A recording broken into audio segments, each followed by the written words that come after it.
অনেকেই মেমোরি প্যালেসের মতো উন্নত মেমোরি কৌশলের উপযোগিতায় জোর দেন, যা লোকি পদ্ধতি নামেও পরিচিত, এমনকি সহজ স্মৃতিবিদ্যাও।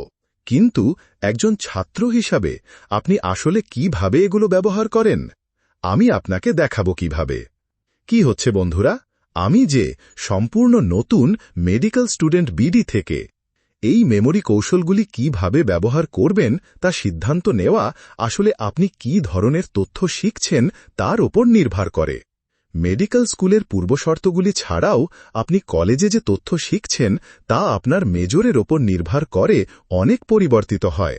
আমার ফাইনালের জন্য কিভাবে অধ্যয়ন করতে হয় ভিডিওতে আমি প্রতিটি ধরনের বিষয়ের জন্য কিভাবে অধ্যয়ন করতে হয় তা আলোচনা করেছি।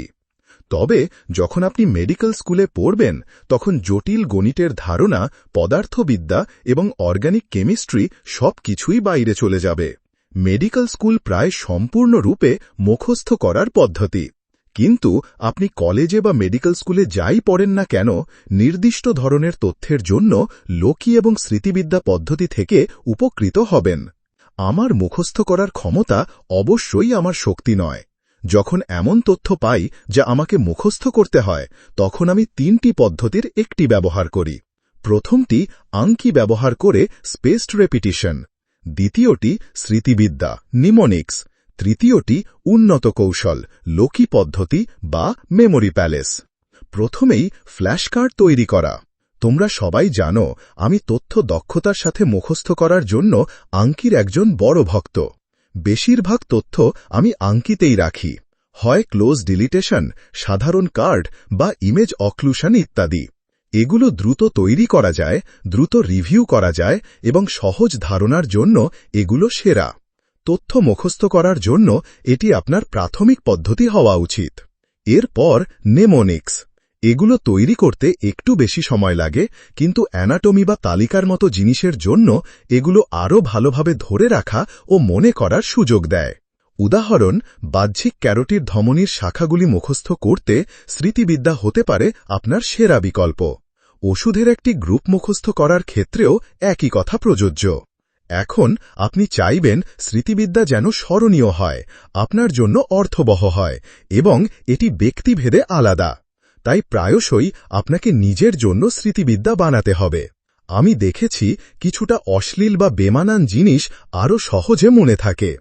এরপর মেমোরি প্যালেস বা লোকি পদ্ধতি।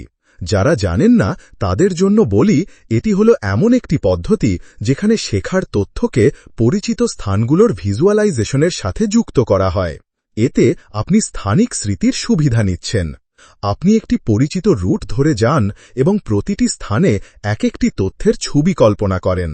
উদাহরণ, আপনার শোবার ঘরে ঘুম থেকে ওঠা, তারপর নিচে হাঁটতে হাঁটতে পথিমধ্যে বিভিন্ন ঘটনা কল্পনা করা যা আপনার মুখস্থ করতে চাওয়া ধারণার প্রতীক।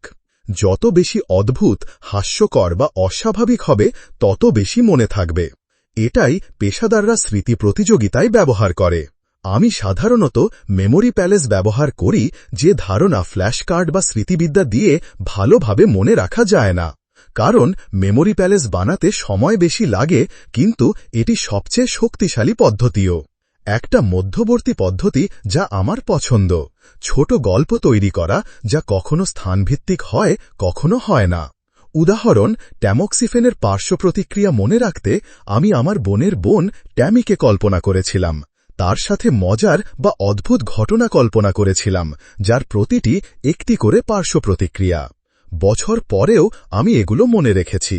সব শেষে যে কোনো স্মৃতিবিদ্যা বা মেমোরি প্যালেস নিয়মিত রিভিউ করতে হবে। শুধু বানিয়ে রেখে দিলে পরীক্ষার সময় মনে থাকবে না। 2টি পদ্ধতি আমি ব্যবহার করি। 1, এভারনোটে একটি মাস্টার লিস্ট, যেখানে বিষয়ভিত্তিকভাবে সব স্মৃতিবিদ্যা ও গল্প রাখা থাকে যা রিফ্রেশারের সময় কাজে লাগে। 2, আংকির ডেকে স্মৃতিবিদ্যা ও গল্প যোগ করা, যাতে প্রতিদিনকার রিভিউয়ের মধ্যে এগুলোও চলে আসে। ট্যাগ ব্যবহার করে আলাদা করা, যেমন মেমোনিক বা স্টোরি, যাতে চাইলে আলাদা করে কাস্টম রিভিউ করা যায়। ঠিক আছে বন্ধুরা, এই ভিডিওর জন্য এটাই সব। প্রশ্ন বা মন্তব্য থাকলে নিচে লিখুন। প্রতি সপ্তাহে নতুন ভিডিও, তাই সাবস্ক্রাইব করুন। আমি পরবর্তী ভিডিওতে দেখা করব।